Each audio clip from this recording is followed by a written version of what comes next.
আজকে আমরা কথা বলবো রাসূল সাল্লাল্লাহু আলাইহি সাল্লামের অনন্য 20টি বৈশিষ্ট্য নিয়ে। নবীজির এমন কিছু গুণাবলী ছিল যেগুলো পৃথিবীর কোনো মানুষের মাঝে আর নেই, ছিল না, কোনো আম্বিয়ার মাঝেও ছিল না। আল্লাহ তাআলা প্রিয় নবীকে এমন 20টি বিশেষ বৈশিষ্ট্য দিয়েছেন, মর্যাদা দিয়েছেন, যাহা অতীতের কোনো নবীকেও দেন নাই। সুবহানাল্লাহ। এক্ষেত্রে তিনি অনন্য। নবীজিকে আমরা কেন জানব? কারণ জানলে তার সম্মান মর্যাদা আমরা বুঝব এবং তাকে যেভাবে ইহতিরাম করা দরকার সেভাবে আমরা করতে সক্ষম হব। না জানলে মানা যায় না, বোঝা যায় না। এজন্য যে কোনো বিষয় আগে জানা উচিত। রাস্তায় গাড়ি নষ্ট হয়ে গেল, মেকানিক পাওয়া যাচ্ছে না, অথচ ডিসি সাহেবের জরুরি মিটিং সচিবালয়ে। এখন ডিসি যদি যথাসময়ে মিটিংয়ে না আসে তাহলে সচিবের কাছে তাকে জবাব দিতে হয়। সচিব তাকে প্রশ্ন করবে, এই তুমি কয়টার মিটিংয়ে কয়টায় এসছো, সময় মতো কেন আসো না? তাই তিনি ভাবলেন যে মেকানিকের জন্য অপেক্ষা না করে সামনে গাড়ি যেটা পাই এটা তুলি। ড্রাইভার সাহেব সহ সচিব ডিসি সাহেব নামলেন দাউদকান্দির কোনো এক জায়গায়, রাস্তার মাঝখানে নেমে হাত তোলা দিচ্ছে। ডিসি সাহেবের হাত তোলা দেখে কি সব গাড়ি দাঁড়িয়ে যাবে? ওনাদের সিনে দাঁড়াবে না, কারণ ওনার কি কপালে লেখা আছে কুমিল্লার ডিসি, না বুক পকেটে লেখা আছে? চিনে না কেউ। তাই যে ড্রাইভারের মন চায় দাঁড়াবে, যার মন চায় দাঁড়াবে না। তো কোনো এক ড্রাইভার দয়া করে দাঁড়াইছে, আর এই লোকটা বিপদে পড়ছে, একটা গাড়িও আছে দেখলাম ফাজারু টাইপের দামি গাড়ি, মনে নষ্ট হয়েছে, একটু হেল্প করি।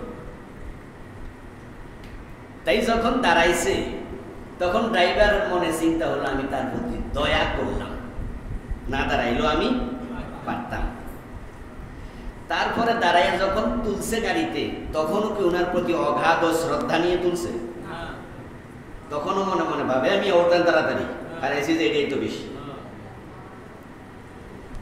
তারপরে হেল্পার করবো, আমি ওঠান তাড়াতাড়ি,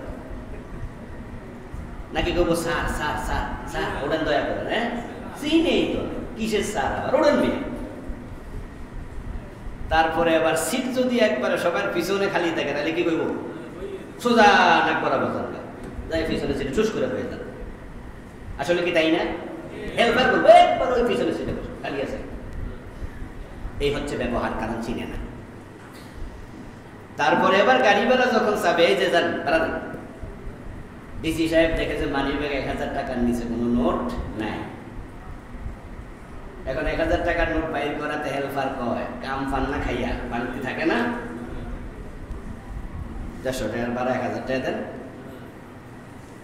এই যে বকুনি খাইতেছে, করুণার পাত্র হয়েছে, সবটা শুধু নাচেনার কারণে হয়েছে। উনি যে কুমিল্লার ডিসি, এটা যদি গাড়িওয়ালারা জানতো তাহলে এরা সবাই খারাইয়া ভাবতো মনে মনে, যদি উনার একটু উপকার করি ভবিষ্যতে কোনো কাজে আমার লাগতেও পারে। দাঁড়াইয়া দাঁড়াইয়া সার কইয়া কইয়া বাড়া চাইতো না, ড্রাইভারে অন্য মানুষের দ্বারা করাই দিয়া বয়াইতো, আর না পারলে কমপক্ষে নিজে কইসা মইসা এনে দিবে। এই জন্য যে কোনো জিনিস আগে জানতে হয়। কোরআনে আল্লাহ বলছেন, নামা ইয়াখশাল্লাহা মিন ইবাদিহিল উলামা।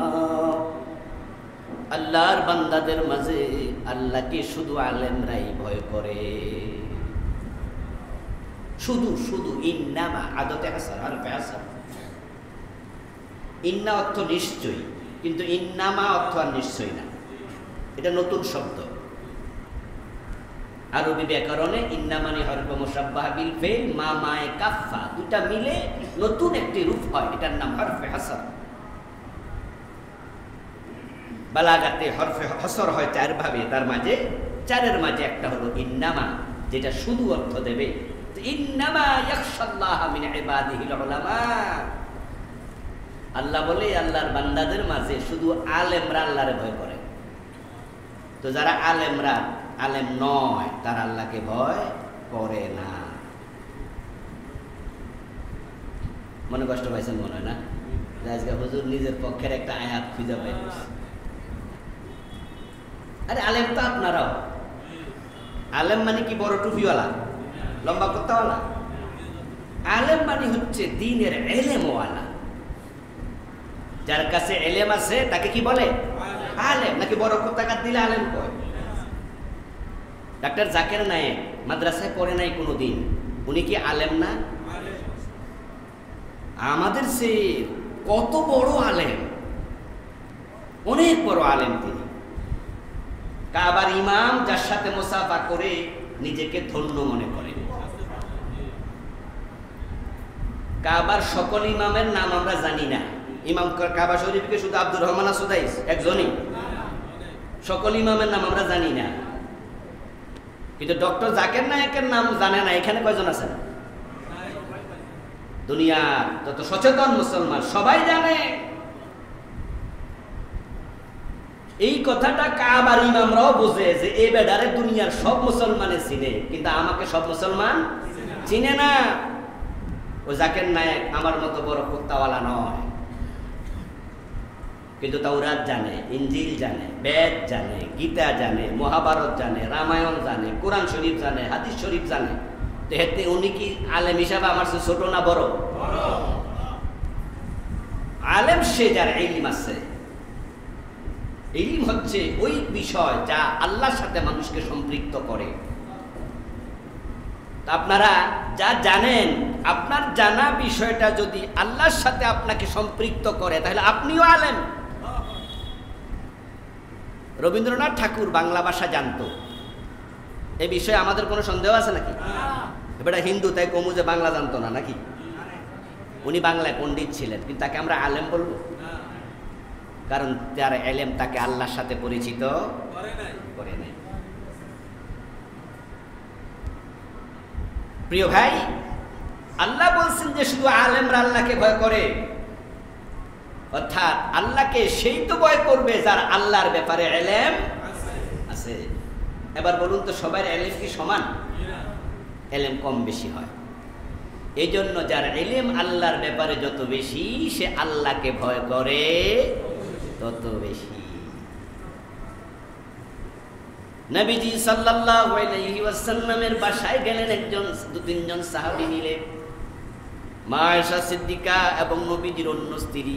উনারা প্রশ্ন করলেন, রাসূলুল্লাহ, পারিবারিক জীবন, রাতের জীবন, ঘরোয়া জীবন সম্পর্কে জানতে আসছি। ঘরোয়া জীবন আমরা তো বাহিরেরটা দেখি, কিন্তু ঘরে যে 4-6 ঘন্টা ঘুমায়, একান্তে থাকে, রাসূলের তো ঘরোয়া জীবনটাও ইসলাম। নবীজির কথা ইসলাম, কাজ ইসলাম। নবীজি সাল্লাল্লাহু আলাইহি সাল্লাম যদি কোনো কাজ চুপ করে থাকতেন, মানুষ করত, উনার চুপ থাকার নামও ইসলাম। সুবহানাল্লাহ বলেন।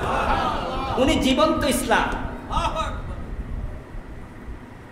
এই জন্য উনার চুপ থাকাও হাদিস বলে, এটাকে নাম হাদিসে তাকরীরি। বললে বলে হাদিসে কাউলি, আর কোনো কাজ করলে এটার নাম হাদিসে আমলি। আর যখন তিনি চুপ করে থাকতেন এটার নাম হাদিসে তাকরীরি। এটাও হাদিস, এটাও ইসলাম। তো নবীজি স্ত্রীরা বললেন যে নবীজি যখন রাতের বেলায় ঘরে আসেন, তখন তিনি এশারের নামাজ পড়ে উনি ঘুমিয়ে যান। মধ্যরাতে তিনি ওঠেন, তারপরে তিনি তাহাজ্জুদ পড়েন, তারপরে কিছুক্ষণ বিশ্রাম করেন, তারপরে ফজরের আজান হলে তিনি উঠে 2 রাকাত সুন্নাত পড়েন, তারপরে কোনো দিন সুন্নাত পড়ার পরেও তিনি কিছুক্ষণ বিশ্রাম করেন, তারপরে নামাজে চলে যান। রোজা রাখেন, আবার কখনো কখনো রোজা রাখেন না। এই জাতীয় কিছু কথা শুনে যে কয়জন সাহাবী গেলেন, তারা এবার বলতেছেন, তিনি তো নবী, قد غفر الله ما تقدم من ذنبه وما تأخر। আল্লাহ তাআলা তো উনার আগের পরের সব গুনাহ মাফ করে দিয়েছে, এজন্য উনি ঘুমাইতে পারে, অসুবিধা নাই, কিন্তু আমি সিদ্ধান্ত নিছি আমি রাতে ঘুমাবো না, সারা রাত তাহাজ্জুদ করব। আপনাদের থেকে একটা ইন্টারভিউ নিতেছি আমি। এই সাহাবীর কথাটা শুনে আপনারা কি সুবহানাল্লাহ বলবেন নাকি সুবহানাল্লাহ বলবেন না? এই পরীক্ষা দিতে হবে কিন্তু, সব পরীক্ষা আমার নিল। সুবহানাল্লাহ বলবেন না বলবেন না? বলবো না। মাশাআল্লাহ। নবীজি সারা রাত তাহাজ্জুদ পড়তেন না, তিনি ঘুমাতেন, আবার উঠতেন, আবার পড়তেন, আবার ঘুমাতেন। ওই সাহাবী বলছে আমি সারা রাত শুধু তাহাজ্জুদ পড়ব। সুবহানাল্লাহ কইবেন? মাশাআল্লাহ। এই যে আমার মুসল্লিরা ওয়ান ক্লাস। দিস ইজ ইসলাম। ইমাম আবু হানিফা 40 বছর ঘুমায় নাই, শুধু এশারের ওযু দিয়া ফজর পড়ছে। নবীজি কি ঘুমাইছে? এই কথা বলেন না কেন? রাতের বেলা নবীজি ঘুমাইছে? আর ইমাম আবু হানিফা ঘুমায় নাই কত বছর? রাসূলের সাথে মিলছে? রাসূলের সাথে যার ইসলাম মিলবে না, ঝামেলা আছে। এই জন্য ইমাম আবু হানিফা রহমতুল্লাহ আলাইহি আসলে 40 বছর উনি ফজরের ওযু দিয়ে এশার ওযু দিয়ে ফজর পড়ছে। কথাটাই ভাও, এটা পাবলিক বানাইয়া কইছে, এগুলো অতি ভালোবাসায় বানাইছে। উনাকে বেশি ভালোবাসতে যাইয়া এমন কিছু কথা বানাইয়া ঢুকাইয়া দিছে যেগুলো রাসূলের সাথে আর মিলে না। আচ্ছা, রাসূলের সাথে না মিললে আপনি সুবহানাল্লাহ কেন করবেন? নবীজি তো ইসলাম। দুই একদিন রাত যদি হইতো যে সারা রাত কাজ করছে, লিখছে, মাসলা গবেষণা করছে, আমরা বলতাম হতে পারে, হতে পারে, তা না। 40 বছর। ওনার স্ত্রী ছিল না? এই বিবাহিত লোকেরা কথা কয় না কেন? তো রাতে কি বউয়ের হক নাই? তো 40 বছর বউয়ের হক দেয় না রাতের বেলায়, কারণ বউয়ের হক দিলে কি ওযু থাকতো নি? তো উনি না ফজর পড়ছে এশার ওযু দিয়া। এবার বলুন তো, মানুষের কি অসুস্থতা হয় না? মাঝে মাঝে আপনাদের ফ্যাট খারাপ হয়নি তো? গ্যাস্ট্রিক হলে ফ্যাটের সমস্যা হয়নি? হাওয়া বাইর হয়নি? ইমাম আবু হানিফা মানুষ ছিলেন না, ওনার কোনো গ্যাস্ট্রিক ট্যাস্ট্রিক কিছু হইতো না জীবনে। তো 40 বছর রাতের বেলা দুই একবার হাওয়া বাইর হয়েছে না? রাতের বেলায় কি ফসরাপ ধরে না মাঝে মাঝে? আমরা এই আপনারা রাতের 12টা 1টা উঠে ফসরাপ করেন না মাঝে মাঝে? 2 মাস 3 মাস 6 মাসের ভিতরে হয় না? আপনি রাতে 8টা 9টার ফসরাপ করছেন, কিন্তু এরপর হঠাৎ করে রাতে 12টা ফসরাপ ধরে বসে, একটা ফসরাপ ধরে বসে। আপনিও মনে মনে কোন কি করে 3 ঘন্টা আগে না ফসরাপ করলাম, আজকে আবার ফসরাপ দেয় লোকে। ইমাম আবু হানিফা 40 বছর ফসরাপ ধরে নাই রাতে, ঠিক না? আসলে এমন কিছু বানাইছে আব্দুল কাদের জিলানী রহমতুল্লাহ আলাইহিকে সম্মান দিতে যাইয়া উনার মায়ের পেটের ভিতরে 18 পারা শেষ করে দিছে। যে আব্দুল কাদের জিলানী মায়ের পেটে কয় পারা কোরআন শরীফ মুখস্থ করছে, আর 12 পারা কাল লাগা রেখেছিল, যে কাহিনী বানাইছে হেল লাগা। ওই সাহাবী বললেন আমি সারা রাত তাহাজ্জুদ পড়ব, ঘুমাবো না। আরেকজন সাহাবী বললেন সাথে সাথে তিনি নবী, তিনি রাসূল, তাই তার গুনাহ নাই, তিনি মাসুম, আমার তো অনেক গুনাহ, তাই আমি সিদ্ধান্ত নিছি আমি কখনো দিনের বেলায় রোজা ভাঙবো না, আমি রোজাই রাখবো সারা। আরেকজন বলতেছে আমি বিয়ে করবো না। সহিহ মুসলিমের কিতাবুন নিকাতে হাদিসটা আসছে একাধিক জায়গায়। ওই সাহাবী বলছে আমি বিয়ে করব না, কারণ বিয়ে করলে বউরে সময় দেয়া লাগে, বাচ্চা কাচ্চা হবে, ওদের সময় দেয়া লাগবে, ইবাদতে খলল হবে, বরং বিয়ে করব না, আল্লাহকে শুধু সেজদা দিতে থাকবো, আল্লাহর ইবাদত করতে থাকবো। এই জাতীয় গল্প চলাকালে প্রিয় নবীজি তিনি বের হলেন, বের হয়ে বললেন আমি তোমাদের কথাগুলো শুনেছি, শোনো, আমি নবী মুহাম্মদ, আমি তোমাদের চেয়ে আল্লাহকে বেশি ভয় করি। সুবহানাল্লাহ পড়েন।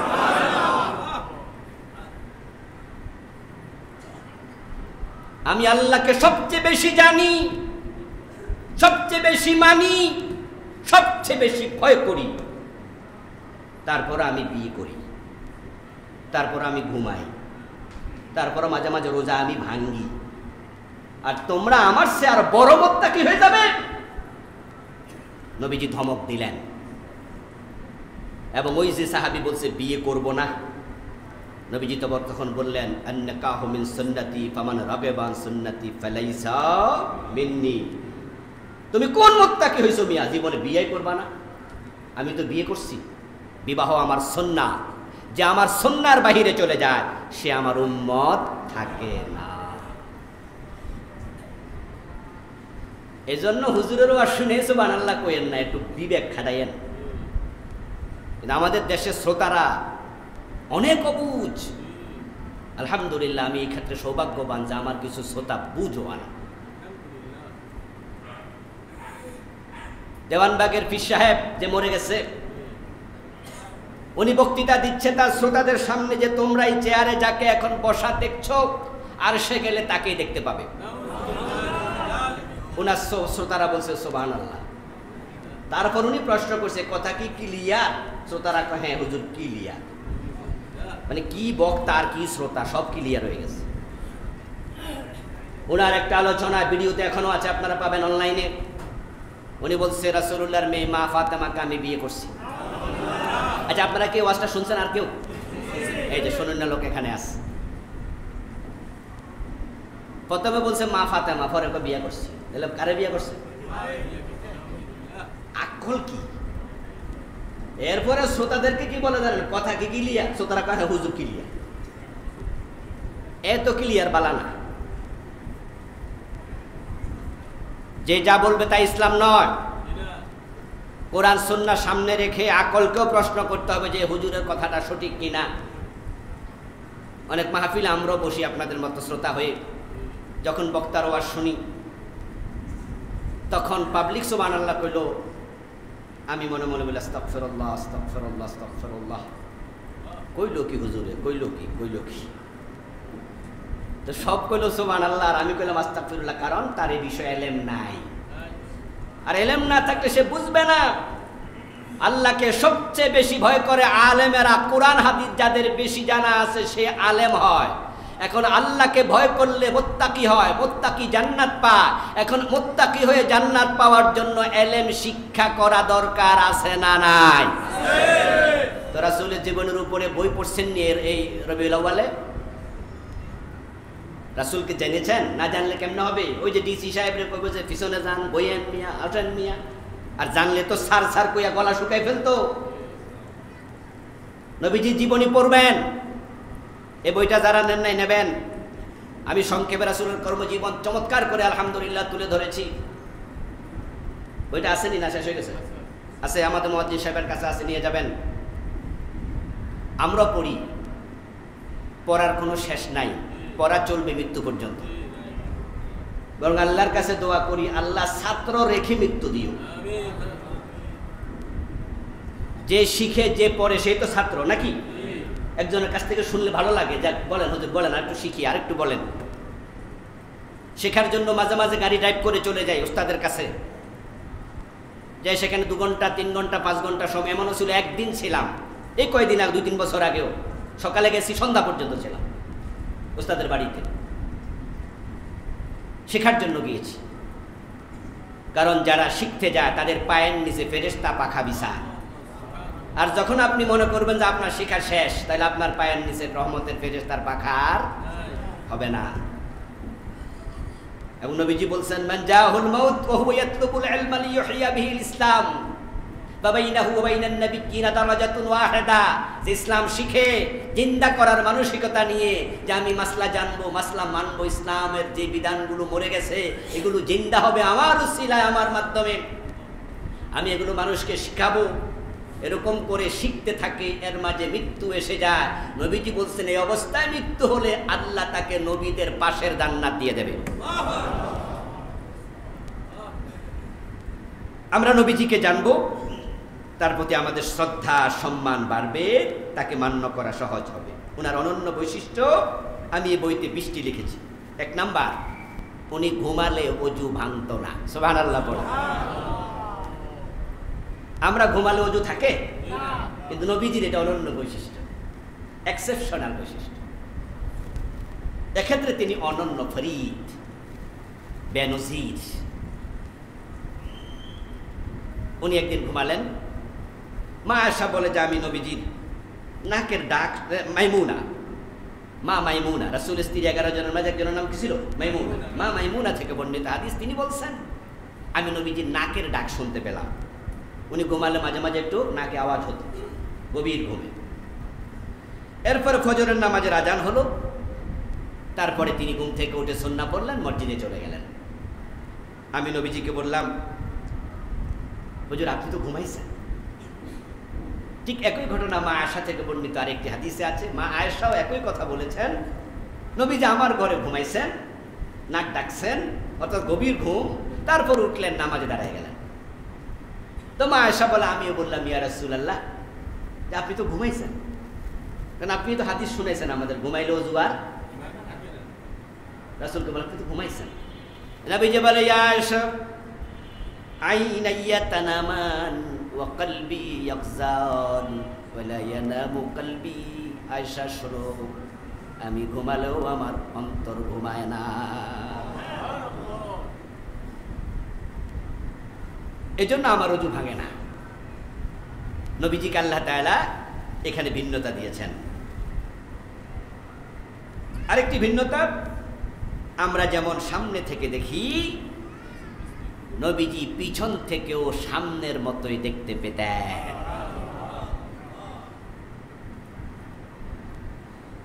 নবীজি একদিন বলছেন, আকিমুস সুফুফ ফাইন্নী আরাকুম খালফা যহরি।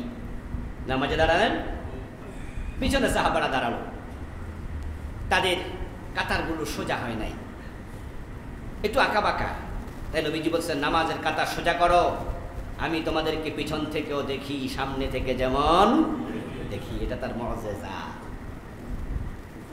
এবং তিনি বলেছেন যে তোমরা যখন নামাজের মাঝখানে কাতারে ফাঁকা রাখো, তখন আমি দেখতে পাই, আমি তো পিছন থেকে দেখি, আমি দেখতে পাই তোমাদের নামাজের ফাঁকা জায়গাতে শয়তান এসে বকরির বাচ্চার মতো ছুরত ধরে দাঁড়ায়া থাকে। ওই ফাঁকা জায়গা কে দাঁড়া? তাই তারাসু, আকিমু সুফুফাকুম ওয়া তারাসু ওয়া সুদ্দুল খালাল। রাসূল বলতেন, তোমরা কাতার সোজা করো, তোমরা পাশাপাশি কাছাকাছি দাঁড়াও, ওয়া সুদ্দুল খালালা, এবং তোমাদের মাঝখানে দুই পায়ের দুজনের মাঝখানে যে ফাঁকা আছে এটা পূর্ণ করো। ফাঁকা রাখো না। ফাঁকা রাখলে কে দাঁড়ায়? বাংলাদেশের মানুষের অভ্যাস কি ফাঁকা বন্ধ করা না ফাঁকা রাখা? কোনটা? এটা আমাদের ভালো অভ্যাস না খারাপ অভ্যাস? হাদিসের সাথে মিলল না অমিল হলো? এই অভ্যাসটা দূর করেন। নিজেরা কষ্ট পাই মাঝে মাঝে, বিভিন্ন মসজিদে যখন ওয়াক্তিয়া নামাজ পড়তে যাই, তখন দেখি যে এমনভাবে লোকজন দাঁড়াচ্ছে যে মাঝখানে ফাঁকা, কারো 8 আঙ্গুল, কারো 10 আঙ্গুল, কারো 1 বিগত ফাঁকা রেখে নামাজ পড়ে। এটা ঠিক নয়, এটা বদঅভ্যাস, এটা হাদিসের খেলাফ। ওখানে শয়তান দাঁড়াবে।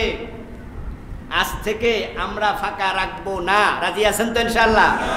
নিজ উদ্যোগে বন্ধ করে দেবেন ফাঁকা। তবে আবার ফাঁকা বন্ধ করতে যায় আরেক পেটার ফায়ের সাথে ঘষা মারেন না, এটা আবার ঠিক না। কিছু কিছু মসজিদে আমি দেখি ঘষাঘষি আছে। আহলে হাদিসদের মসজিদে গেলে ওখানে ওরা ফাঁকা বন্ধ করে, এটা ভালো গুণ, কিন্তু বন্ধ করতে যায় একটা সীমা লঙ্ঘন করে। সেটা হলো তারা আরেক ফায়ের সাথে এমনভাবে ঘষা মেরে দেয়। এত দরকার, ঘষাঘষি লাগবে না। এই বন্ধ করার অর্থ হলো কাছাকাছি দাঁড়ানো, যেন শয়তান দাঁড়ানোর জায়গা না থাকে। কিন্তু আপনার পা যদি আরেকজনের পায়ে লাগে, উনি বিরক্ত হবে না কিছু? একটু বিরক্ত লাগে তো একজনের পায়ে ঘষা লাগলে। এই জন্য বিরক্তি তৈরি করা যাবে না। মাকাসিদুশ শরিয়া বুঝতে হবে যে নবীজি কেন বলেছেন ফাঁকা বন্ধ করো। এখানে মাকাসিদুশ শরিয়া হলো ওই ফাঁকাতে শয়তান দাঁড়ায়। তো যদি আপনি আরেকজনের পাশে গিয়ে দাঁড়ালেন, সেখানে ফাঁকা রাখছেন মাত্র 1 আঙ্গুল অথবা 2 আঙ্গুল, ওখানে কি শয়তান দাঁড়ানোর জায়গা আছে নাকি? 1 আঙ্গুল থাকলে তো শরিয়ার মাকাসিদ পূর্ণ হয়ে গেল। কিন্তু একবারে ঘষা মারতে হবে কেন? তাহলে যারা ঘষা মারছে তারাও একটু বাড়াবাড়ি করছে, আর আমরা যারা জায়গা সাইরা 1 বিগত 8 আঙ্গুল 6 আঙ্গুল 4 আঙ্গুল, কেউ আবার কয় 4 আঙ্গুল ফাঁকা রাখা সুন্নত। নাউযুবিল্লাহি মিন যালিক। মিথ্যা কথা, মিথ্যা কথা। কারা যে মিথ্যা কথা চালু করলো আমি জানি না। নামাজ নিয়ে আমার লেখা বই আছে আলহামদুলিল্লাহ, হাদিসের বৈচিত্র্য পূর্ণাঙ্গ নামাজ। বাংলাদেশে এ স্টাইলে লেখা কোনো বই বাংলায় আর কেউ লিখছে আমি জানি না, কারণ বাংলা ভাষায় নামাজ নিয়ে লেখা যত বই আছে এইটার আমি সবগুলো দেখার চেষ্টা করেছি। তারপরে আমারটা আমি লিখেছি যেন একটু ব্যতিক্রম হয়। তো সেখানে আমি ফাঁকা নিয়ে আলাদা লিখেছি, প্রত্যেকটাই হাদিস থেকে লিখেছি। হাদিসের বাহিরে খুব একটা কিচ্ছু আমি টাচ করিনি, সামান্য ব্যাখ্যা ছাড়া বিভিন্ন জায়গায়। তো ফাঁকা নিয়ে আমি যখন গবেষণা করলাম যে ফাঁকার ব্যাপারে কি আছে, আমি ফাঁকা বন্ধের ব্যাপারে পাইছি, ফাঁকা রাখার ব্যাপারে কোনো হাদিস পাই নাই। 4 আঙ্গুল আর 3 আঙ্গুল তো নাই।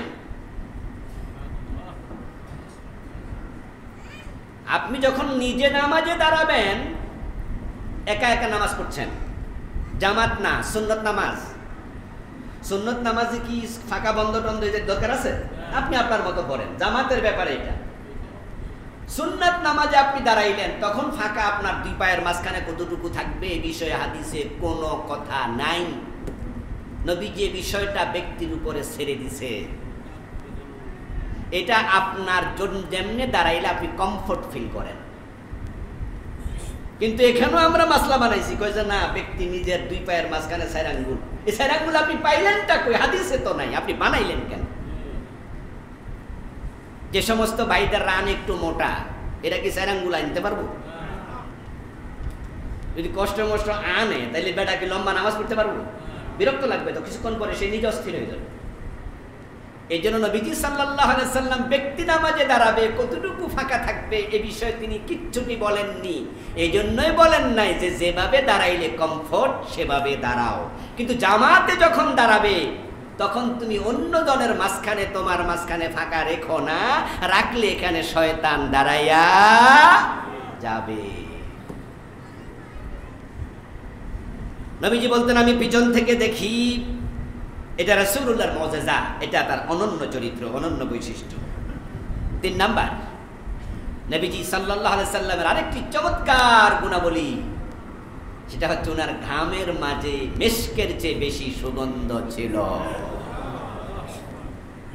পৃথিবীর সবচেয়ে দামি আতর কোনটা? মিস্ক আম্বার, আম্বার মিস্ক। এর চেয়ে সুগন্ধ দামি আর আতর নাই।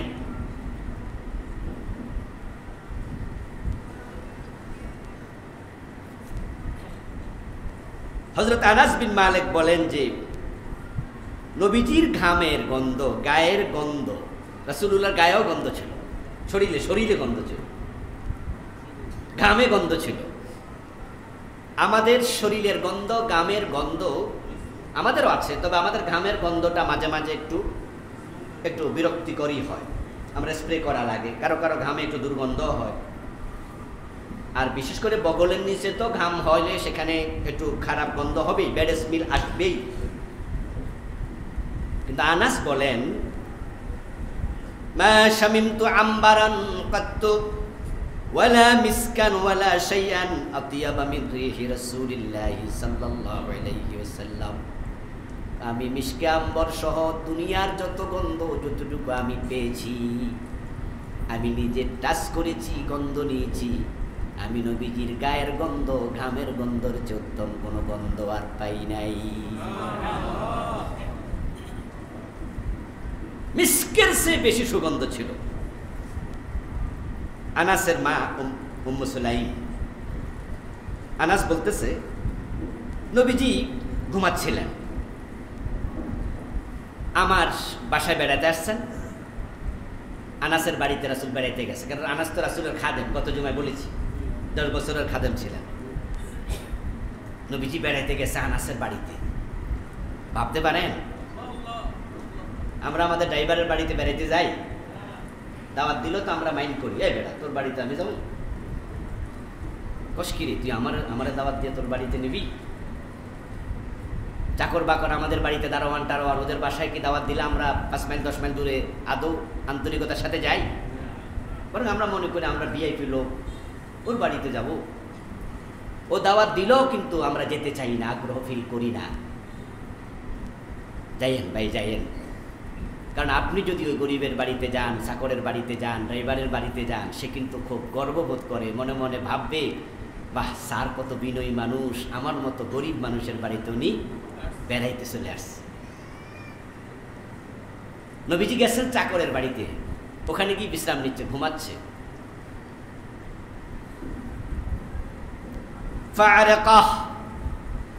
তখন তো আর আজকের মতো এই ফ্যানও ছিল না, এসিও ছিল না, সৌদি আরবের গরম তো বোঝেনি।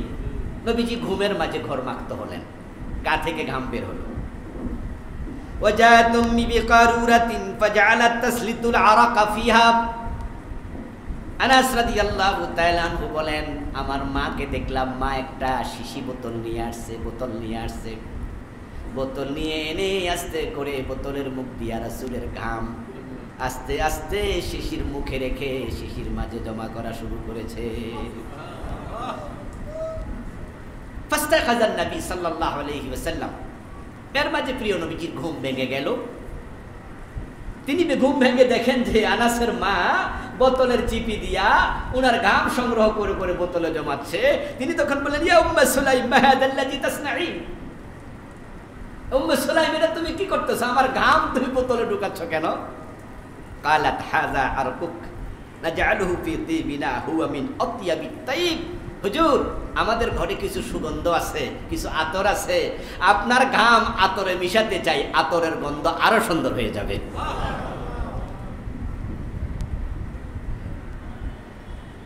জাবির ইবনে আব্দুল্লাহ রাদিয়াল্লাহু তাআলা আনহুমা, বাবা সাহাবী ছিল, সাহাবী, বাবা শহীদ সাহাবী, উহুদের যুদ্ধে শহীদ হয়েছে।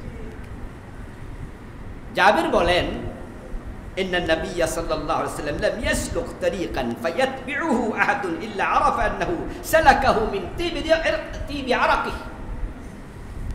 নবীজি সাল্লাল্লাহু আলাইহি ওয়াসাল্লাম যখন কোনো রাস্তা দিয়ে হেঁটে যেতেন, তার কিছুক্ষণ পরে যদি ওই রাস্তা ধরে কেউ যেত, তাহলে রাস্তায় নবীজির গায়ের গন্ধ শুকে বুঝতো কিছুক্ষণ আগে নবীজি হেঁটে গেছে।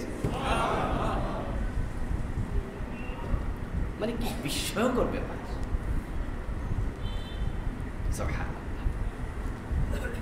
নবীজির অন্য বৈশিষ্ট্যের মাঝে আরেকটি বৈশিষ্ট্য হচ্ছে, তিনি মাটির উপর থেকে কবরের আযাব মাটির নিচে চলছে কিনা দেখতে পেতেন। সুবহানাল্লাহ পড়ে। নবীজি হেঁটে যাচ্ছিলেন দুটি কবরের মাঝখান পাশ দিয়ে, নতুন দুটি কবর, মারার নবী সাল্লাল্লাহু আলাইহি ওয়াসাল্লাম বিকবরাইনি জাদিদাইন, সহিহ বুখারীতে এসেছে দুটি নতুন কবর। ফাকাল ইন্নাহুমা লা ইউআযাবান, নবীজি কবরের পাশে দাঁড়িয়ে বললেন যে এই দুই কবরে শাস্তি চলছে, আযাব চলছে। তাহলে তিনি কবরের ভিতরে ঢুকছেন নাকি? তিনি উপরে দাঁড়িয়ে বুঝলেন আযাব হচ্ছে। নবীজি দেখতে পেতেন কবরের আযাব, তিনি শুনতে পেতেন কবরের লোকদের চিৎকার। কোন একদিন তো নবীজি আল্লাহর কাছে দোয়াই করতে চাইছিলেন। নবীজি বলছিলেন যে আমার মন চায় আমি আল্লাহর কাছে বলি, আল্লাহ কবরের আযাব আমি যেমন শুনি, আর এই হাদিসে আছে আমি দেখি, আমার উম্মতকে জীবনে একবার হইল কবরের আযাব তুমি শুনাইও, দেখাইও, তাহলে ওরা গুনাহ ছেড়ে দেবে। কবরের আযাব দেখলে ওরা আর ভয়ে গুনাহ করবে না। কিন্তু পরক্ষণে দোয়া আমি আর করি নাই, কারণ তোমরা যদি কবরের আযাব শুনতে দেখতে, তাহলে আপনজনদেরকে কবরে দিতে রাজি হতে না। নবীজি বলেন, ইন্নাহুমা লা ইউআযাবান, দুই কবরে শাস্তি চলছে। তারপর প্রিয় নবী সাল্লাল্লাহু আলাইহি সাল্লাম কবরের মাঝে দুটি খেজুরের ডাল রূপে দিলেন। খেজুরের ডাল আনলেন, মাঝখান দিয়ে ছিললেন, তারপর দুই টুকরো সেখানে কবরের উপর দিলেন। তারপর বললেন যে লাআল্লাল্লাহা আন ইউখাফফিফা আনহুমা আযাবাহুমা হাত্তা ইয়াইবাসা, আশা করা যায় যে খেজুরের ডালগুলো শুকানো পর্যন্ত আল্লাহ কবরের আযাব হালকা করে দেবেন। এটা নবীজির মুজিজা, এটাও ওনার মুজিজা। কারণ খেজুরের ডালের মাঝে কোনো কেরামত নাই। খেজুরের ডালের কারণে আযাব হালকা হবে না, বরং রাসূলুল্লাহর হাতের বরকতে উনি গেড়েছেন বিদায়। এখান থেকে ভুল মেসেজ বাংলাদেশে চলে আসছে, ভুল মেসেজ। সৌদি আরবে যায় না কিন্তু এ ভুল মেসেজ। সৌদি আরবের কবর তো আমি দেখেছি, আপনারাও দেখেছেন। এই কয়দিন আগে কবর দিচ্ছে, আমি দেখে আসছি। এই যে কয়দিন হজে গেলাম, মসজিদে আপনার বাকি গোরস্থানে ঘুরতে গেলাম, দেখলাম যে কবর দিচ্ছে। প্রতি ওয়াক্তেই কেউ না কেউ মারা জানাজা হচ্ছে। সেখানে কোনো খেজুরের ডাল দেখি নাই। কিন্তু বাংলাদেশে ভুল মেসেজ এই হাদিস থেকে এসেছে। আমাদের গ্রামে গঞ্জে মারা যাওয়ার পরে কবরের উপরে খেজুরের ডাল গেড়ে দেয়, এমন সিস্টেম কি আসেনি কোনো কোনো এলাকায়? আছে, আছে, আমাদের কুমিল্লা অঞ্চলে আছে। আমি থাকলে দেই না, আমি হাজির থাকলে বলে গেলে দরকার নেই, দেবেন না। এই হাদিস থেকে সৌদি আরবের লোকেরা মেসেজ পাইল না খেজুরের ডালা। খেজুর গাছকে সৌদি আরবে আমাদের সে কম নাকি? ওই যে খেজুর গাছের দেশ, তো ওরা ঢাল কাটে না কেন? নবীজি সাল্লাল্লাহু আলাইহি সাল্লাম সাহাবায়ে কেরামকে কবর দিয়েছেন নবীজির জীবদ্দশা। এরকম সাহাবী কি এক দুইজন মারা গেছে না শত শত? তো কয় কবরে ঢাল কাটছে? রাসূলের তো 6 জন সন্তানই রাসূলের নিজের ইন্তেকালের আগে মারা গেল, শুধু ফাতেমা ছাড়া। 7 জন সন্তান, তো 4 জন মেয়ে 3 জন ছেলে। তো রাসূল কি নিজের মেয়ের কবরে ঢাল কাটছে? অন্য সাহাবীর কবরে? শুধু একদিন ও আযাব চলছে, সেদিন আল্লাহ হয়তো নবীকে বলছেন, হুজুর এই কাজটা করেন, আপনার উসিলা আযাব কমাই দেব। এটা এক্সেপশনাল ম্যাটার ছিল, এটা ভিন্নতা। নবীজি 100 কবর দিছে ধরেন, 99টাতে খেজুর ডাল গাড়ে নাই, একটাতে কাটছে। এখন আমাদের জন্য সুন্নাহ কি একটা না 99টা? নবীজি জীবনে একবার দাঁড়ায় প্রস্রাব করছে, এমন হাদিস আসেনি? মাশাআল্লাহ, বলো বলো আলেম দেখি আমার জন্য। তিরমিজিতে আছে, আতান নবী সাল্লাল্লাহু আলাইহি ওয়াসাল্লাম সুবাতাতা কওম ফাবালা আলাইহা কায়মান। নবীজি দাঁড়ায় প্রস্রাব করছে একদিন। এখন এই হাদিস পেয়ে কি আপনারা দাঁড়ায় প্রস্রাব শুরু করে দেবেন? কারণ নবীজির অভ্যাস কি দাঁড়ায় প্রস্রাব করা ছিল? নিয়মিত যাহা করে এটা হলো সুন্নাহ, হঠাৎ করে যেটা করে এটা ব্যতিক্রম। তো নবীজি কবর দিতেন সাহাবাদেরকে, সবার কবরে খেজুরের ডাল গাছছে? তাহলে গাছছে কয়দিন? তো সুন্নাহ কি এটা না এগুলা? বাংলাদেশের ইসলামটা যে কি ঝামেলাপূর্ণ, বুঝাই কঠিন।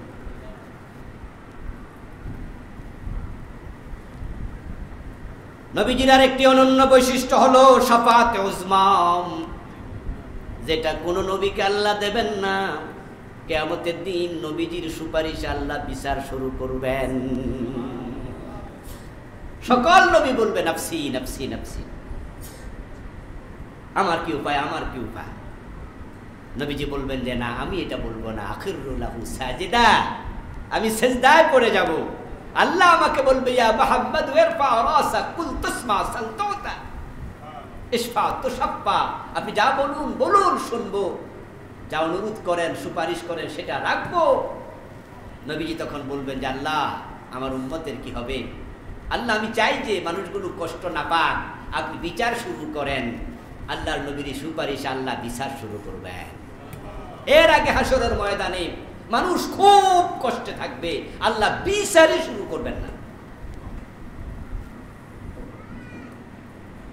যারা জেলখানা গেছেন, রিমান্ডে ছিলেন, আর যারা জানেন জেলখানা রিমান্ড শুনেছেন, একটু উত্তর দিয়েন। জেলখানা ভালো না রিমান্ডে থাকা ভালো? রিমান্ডে থাকাটা কষ্টের। এই জন্য যারা রিমান্ডে হে মনে মনে ছুটতে চায় না, হে কয় না যে আল্লাহ আমার বাড়ি পাঠিয়ে দাও, বরং হে কয় আল্লাহ আমার জেলে নাও। কারণ হে জানে যে রিমান্ড থেকে বাড়িতে পাঠায় না কেউ, তাড়াতাড়ি জেলে নাও, ওখানে একটু আরাম। হাসরের ময়দানে তো কষ্টের জায়গা হবে, সূর্য মাথার উপর, গরম ঘাম গুলো, উত্তপ্ত গরম পানি ফুটতে থাকবে টকবক করে করে। 50,000 বছর 2 কদম নাড়তে পারবেন না। এই কঠিন সময় নবীজি বলবে আল্লাহ সবাই কষ্টে আছে, আপনি একটু বিচার শুরু করে দেন। এটার নাম শাফাআতে উযমা, শাফাআতে কুবরা। এটা একমাত্র নবী মুহাম্মদ সাল্লাল্লাহু আলাইহি ওয়াসাল্লামকে আল্লাহ দেবেন। সুবহানাল্লাহ। আরেকটা হচ্ছে মাকামে মাহমুদ, ওয়াবআসহু মাকামান মাহমুদান আল্লাযী ওয়া'আদতা ইন্নাকা লা তুখলিফুল মিয়াদ। আমরা দোয়া করি আযানের পরে, ফাতাহাজ্জাদ বিহি নাফিলাতান লাক আসা আন ইয়াবআসাকা রাব্বুকা মাকামান মাহমুদা। নবীজি বলছেন হাসরের দিন আল্লাহ তাআলা একটি প্রশংসার চেয়ার বানাবেন तमाम মানুষের মাঝে। সুবহানাল্লাহ, কত হাজার লক্ষ কোটি জনতা, আদম থেকে ঈসা আলাইহিস সালাম পর্যন্ত সব নবী হাজির থাকবে আল্লাহর সামনে। আল্লাহ একটা চেয়ার বানাবেন, এটার নাম দেবেন প্রশংসার চেয়ার। শুধুমাত্র সব মানুষের মাঝে একজনকে সে চেয়ারে আল্লাহ বসাবেন, তারপরে বিচার শুরু করবেন। আশা করা যায় সে ব্যক্তি হবে আমি নবী মুহাম্মদ। অনন্য বৈশিষ্ট্য। এরপর রাসূল বলছেন যে আল্লাহ আমাকে 6টি বৈশিষ্ট্য দিয়েছে। ফুদ্দিলতু আলাল আম্বিয়া বিসিত্তিন, এক হাদিসে 6টা। অতীত জাওয়ামিয়াল কালিম, নবীজি বলে আমি অতি সংক্ষেপে অনেক বড় বড় কথাকে বলে ফেলতে পারি। ভাষার দক্ষতার দিক থেকে নবীজি ছিলেন একবারে পুরা আরবের মাঝে এক নাম্বার। রাসূল নিজে বলছেন আফসাহুল আরব, আনা আফসাহুল আরব। নবীজি কোন স্কুলে পড়ছে? কোন মাদ্রাসা? কোন মানুষের কাছে? তিনি উম্মি নবী, নিরক্ষর ছিলেন, লিখতে জানতেন না। লা ইউখালিতিল কুত্তাবা কাত্তু, উনি লেখাপড়া জানে এমন মানুষের সাথে তিনি চলেনই উনি কোনোদিন। কিন্তু ভাষার দিক থেকে উনার সুবহানাল্লাহ সুবহানাল্লাহ। যখন হাদিস পড়ি, কিছু কিছু হাদিস পড়ার পরে না নিজে ভাবি যে বাবা রে বাবা, এই শব্দ নবীজি পেলেন কোথায়? দুনিয়ার কারো কাছে পড়লেন না, এটা মুজিজা। ওয়ানুসিতু বিররব, রাসূল বলেন যে যুদ্ধের মাঠে আমি যখন যেতাম তখন আমার প্রতিপক্ষ কাফেররা নবী মুহাম্মদ এসেছে এটা শুনলে তারা ভয় পেয়ে যেত। আমাকে রব দিয়ে আল্লাহ সাহায্য করেছে। তাবুকের যুদ্ধে তো কাফেররা আসেই নাই, যেখানে রোমকদের 3 লক্ষ সৈন্য ছিল প্রস্তুত। রাসূল কিন্তু গিয়েছেন তাবুকে, তখন তারা আসেই নাই আর ভয়ে। ওহিল্লাত বিল গানায়েম, যুদ্ধের পরে কাফেরদের যে মাল সম্পদ ওগুলোকে বলে গনিমত, এটা আমার জন্য হালাল। এর আগে কোন নবীর উম্মতের জন্য গনিমত হালাল ছিল না, এটা উম্মত মুহাম্মদের জন্য হালাল। ওয়া জুইলাত লিল আরদু তাহুরান ওয়া মাসজিদা, আরেকটা বৈশিষ্ট্য হচ্ছে আমার জন্য, আমার উম্মতের জন্য পুরা জমিনকে আল্লাহ পবিত্র বানাই দিয়েছে, মসজিদ বানাই দিয়েছে। মসজিদ মানে সেজদার জায়গা। এই জন্য আমরা যখন যেখানে থাকি নামাজের সময় হয় ওজোর দেখাই না। এই জন্য আমাদের দেশের কৃষক শ্রমিকেরা রাস্তার আইলে, ক্ষেতের আইলে দাঁড়ায় গামছা বিছায়া নামাজ পড়ে, ঠিক না? আমরা দেখি ক্ষেতের আইলে দাঁড়ায় নামাজ পড়ে, জায়গাটা পবিত্র হইলে। অন্য অন্য নবীদের ইবাদতের জায়গা নির্ধারিত ছিল, কিন্তু আমাদের তামাম দুনিয়াকে আল্লাহ ইবাদতের জায়গা বানাইছে। উরসিলতু ইলাল খালকি কাফা, আরেকটা বৈশিষ্ট্য, সব নবী এসেছে আঞ্চলিক, আর আমি তামাম দুনিয়ার। ওয়া খুতবা বিন নবিয়্যুন, আরেকটা অনন্য বৈশিষ্ট্য, আল্লাহ নবুয়তের সিলসিলা আমার মাধ্যমে শেষ করছে, আমার পরে আর। রাসূলুল্লাহ 14তম বৈশিষ্ট্য, তিনি হবেন প্রথম জান্নাতে প্রবেশকারী। সুবহানাল্লাহ পড়ে। উনার আগে কোন নবী জান্নাতে ঢুকবে না, ফেরেশতা উনাকে কাউকে ঢুকতে দেবেই না। নবীজি গেলে, দরজা কারাগাত করলে ফেরেশতা ভিতর থেকে প্রশ্ন করবে মান আনতা, ফায়াকুলু মুহাম্মদ, ফায়াকুলুল খাজান বিকা উমিরতু আল্লাহ আফতাহ লি আহাদিন ক্বাবলাক ফাদখুলুল জান্নাহ ওয়া মাই ফুকারাউল মুমিনিন। নবীজি বলছে আমি দরজা আঘাত করব, ফেরেশতা প্রশ্ন করবে কে, আমি পরিচয় দেব আমার, তারপর দরজা খুলে বলবে যে আপনার জন্য আদিষ্ট হয়েছিলাম, আপনার আগে যেন কাউকে জান্নাতে ঢুকতে না দেই, আসুন প্লিজ, ওয়েলকাম, মারহাবা, আহলান আহলান। রাসূল বলে আমি সবার আগে জান্নাতে ঢুকবো, আমার সাথে আমার গরিব উম্মতগুলা ঢুকবে। নবীর সাথে জান্নাতে যেতে চান? নবীর মতো আদর্শ ওনার জীবন গঠন করুন। নবী যে কোরআন দিয়ে দেশ চালাইছে, নবী যে কোরআনের বাইরে চলে নাই। সাহাবারা রাসূলের সাথে জান্নাতে যেতে চায়, এই জন্য কোরআনের বাহিরে আবু বকর চলে নাই, হাদিসের বাহিরে চলে নাই, ওমর চলে নাই, ওসমান চলে নাই, আলী কাররামাল্লাহু ওয়াজহাহু চলে নাই। ওরা কোরআন দিয়ে 30 বছর খেলাফত চালাইছে। সে কোরআন বাংলাদেশে আছে না নাই? কোরআন দিয়ে বাংলাদেশ চলছে কয়দিন? রাসূলের সাথে জান্নাতে যাবেন কয় জি, তো শরিয়া আইন মানেন? কয় না, আমরা শরিয়া আইনে বিশ্বাস করি না।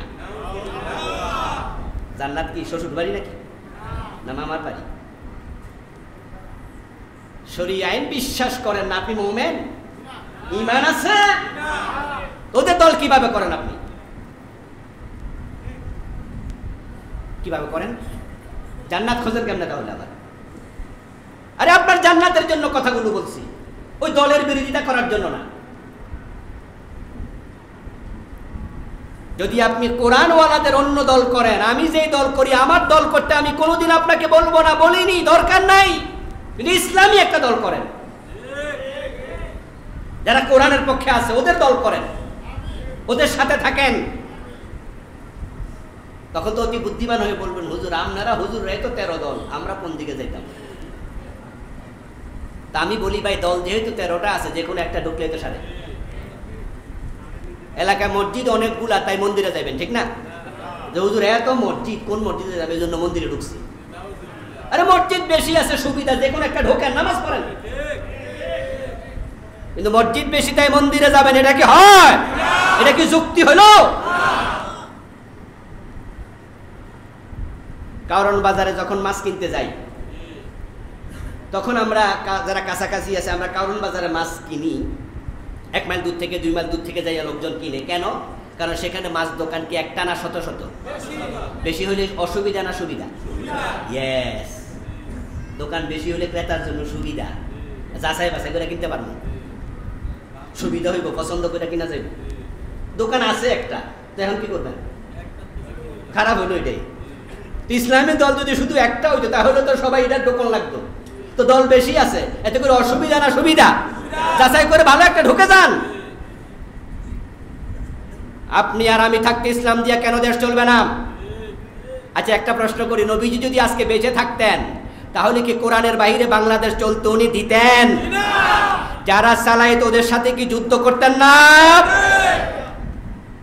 যুদ্ধ ঘোষণা করে দিতেন। এই জন্য নবীজিকে শুনবেন, জানবেন, মানার জন্য তওবা করে মসজিদ থেকে বের হবেন, তওবা করে বের হবেন। যারা ইসলাম মানে না, শরীয়ত মানে না, কোরআনের আইন মানে না, তারা তো মুসলমানই থাকে না, তাতে ঈমানই থাকে না, তার কিসের জান্নাত? আমরা নবীজির সাথে জান্নাতে ঢুকতে চাই, বলেন ইনশাআল্লাহ। উনার মতো চিন্তা লালন করেন, আদর্শ উনাকে মানে, উনি যেমন আমরাও তেমন। আর যেখানে পারবো না সরি বলবো, আল্লাহ মাফ করে দাও, গাদ্দারি করবেন না। 15 নম্বর, তার কাঁধে ছিল মোহরে নবুয়াহ। নবীজির কাঁধে একটা ছোট্ট আপনার কবুতরের ডিমের মতো ছোট, ঠিক 2 কাঁধের মাঝখানে ঘাড় বরাবর নিচে একটা ছোট্ট গোস্তের একটু টুকরা ছিল, এটার নাম ছিল খতমে নবুওয়াহ। এটাকে বলে নবুয়তের মোহর। এটা তুলতুলে, একবারে তুলতুলে ছিল, এর মাঝে কিছু আপনার পশম ছিল। এটা নবীজির ঘাড়ে আল্লাহ দিয়েছেন, দিয়ে বুঝিয়েছেন যে আপনার মাধ্যমে নবুয়ত শেষ। 16 নম্বর, মেরাজ। আমাদের নবী ছাড়া কারো মেরাজ। 17 নম্বর, আজানের মাঝে আল্লাহর নামের পাশে আল্লাহ নবীর নাম দিয়েছে, সুবহানাল্লাহ। আমরা কালেমা পড়ার সময় বলি আমানতু বিল্লাহি ওয়া মালাইকাতিহি ওয়া কুতুবিহি ওয়া রুসুলিহি, সব রাসূলরা আমরা মানি, কিন্তু আজান দেওয়ার সময় একজন রাসূল, আশহাদু আন্না মুহাম্মাদার রাসূলুল্লাহ। तमाम পৃথিবীতে একজন ব্যক্তির নাম আল্লাহ উচ্চকিত করেছেন। 18 নম্বর, সর্বাধিক উম্মতওয়ালা নবী। নবী আছে লাখ লাখ, কিন্তু এত উম্মত কোন নবীর নাই। এই জন্য বলছে ইন্নী মুকাসিরু বিকুমুল উমাম, এই আমার উম্মতেরা, তাজাওয়াদুল ওয়াদুদ ওয়াল ওয়ালুদ, ওই মেয়েদেরকে বিয়ে করো যে মেয়েরা সন্তান বেশি জন্ম দেয়। যে মেয়েদের সন্তান বেশি হয় সে মেয়েকে বিয়ে করো, কারণ তোমাদের সংখ্যার আধিক্যতা নিয়ে আমি কিয়ামতের দিন গর্ব করব, আমার সাথে কোটি কোটি উম্মত জান্নাতে যাবে। সুবহানাল্লাহ। আমার উম্মত হবে অনেক বেশি। যে মায়ের 5টা বাচ্চা, 5টাই বড় বড় শিক্ষিত, 4টা বাচ্চা 4টাই বড় বড় শিক্ষিত, আর একটা বাচ্চা একটাই বড় শিক্ষিত। বাংলাদেশে রত্ন গর্বা মা নামে একটা পুরস্কার চালু করছে, মনে হয় প্রথম আলো নাকি অন্য কেউ, আমি ভুলে গেছি। আচ্ছা, একটা সংস্থা চালু করছে রত্ন গর্বা মা, ওদেরকে পুরস্কার দেয়। তো সেখানে যার একটা বাচ্চা, হেরে রত্ন গর্বাতে ডাকবে না, কারণ আছে তো এক ফিস, বরং 4-5 জন হয়েছে, 4-5টাই 1 ক্লাস। তো এইটা না পেট থেকে মনি মুক্তা বের করছে। এখন বাংলাদেশের লোকেরা রাসূলের এই হাদিসের উল্টা স্লোগান দিচ্ছে, ছেলে হোক মেয়ে হোক 2 ফিস যথেষ্ট। আস্তাগফিরুল্লাহ আল-আযীম। তা আপনি কিভাবে বুঝবেন যে ওই মেয়ে বিয়ে করবেন যে মেয়ে সন্তান বেশি হয়? তা আপনি বিয়ার আগে কি সন্তান হয়েছে নাকি? তার বোনকে দেখো, তার খালাকে দেখো, তার মাকে দেখো। যে মায়ের 4-5টা বাচ্চা আশা করা যায়, এই মায়ের পেট থেকেও যে সন্তান তাকে বিয়ে করলে ওরও 4-5 জন হতে পারে। তার বড় বোনের 5টা বাচ্চা হয়েছে, ওই ভাইকে বিয়ে করো যার বাচ্চা বেশি হবে। কিন্তু আপনারা তো উল্টে গেছেন, 5 তলা 10 তলা বাড়ি, বাচ্চা 1-2টা নেন না। এগুলো করবেন না। সন্তান বেশি নেবেন। আর সন্তান কম হইতে হইতে এখন আমাদের যাদের 4-5 জন, আমরা একটু শরম পাই মাঝে মাঝে। জিজ্ঞাসা করে যে হুজুর বাচ্চা কয়জন? বলে 5 জন। আরে বাবা রে, মুখ লাগাই দেয়া। আবার জিজ্ঞাসা, বাচ্চা 7 জন, হুজুর আপনি করেন কি? কয় ইমামতি। আর কি করেন? না শুধু ইমামতি করি। এই জন্য তো অন্য কিছু করে না, তো তাই কি শুধু বাচ্চা? অথচ আলহামদুলিল্লাহ আমরা এখানে যারা আছি, আমরা যারা আমার বয়সী যারা আছেন, আপনাদের ভাই বোন কি 2 জন মাত্র? দেখেন আমাদের কিন্তু 2 জন না, 5 জন, 7 জন, 10 জন। আলহামদুলিল্লাহ। আলোচনার শেষ দিকে যাচ্ছি। 19 নাম্বার, নবীগণের ইমামতি করা। মেরাজ যেদিন হয়েছিল, মসজিদে আকসাতে আল্লাহ সব নবীকে পাঠাইছে। জিবরিল আমিন প্রিয় নবীর হাত ধরে সামনে দাঁড় করায় দিয়ে বলছে, আপনি হবেন আজকে ইমাম, ইমামুল আম্বিয়া, সব নবীদের লিডার। 20 নম্বর, সাওমে বিসাল। নবীজি সাল্লাল্লাহু আলাইহি সাল্লাম একটি রোজা রাখতেন যেটা উম্মতের জন্য জায়েজ নাই। আমি 20টা লিখেছি এই বইতে, কিন্তু আরো বেশি আছে, আরো খুঁজলে পাবেন।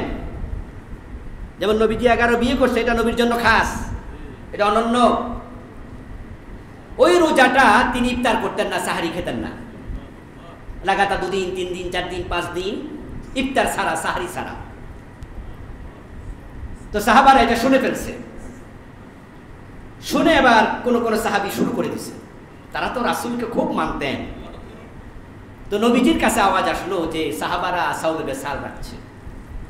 তো উনি মসজিদে একদিন আলোচনার মাঝে বললেন, লা তুয়াসিলু বিস-সাওম, ও আমার সাহাবারা তোমরা এমন রোজা রেখো না।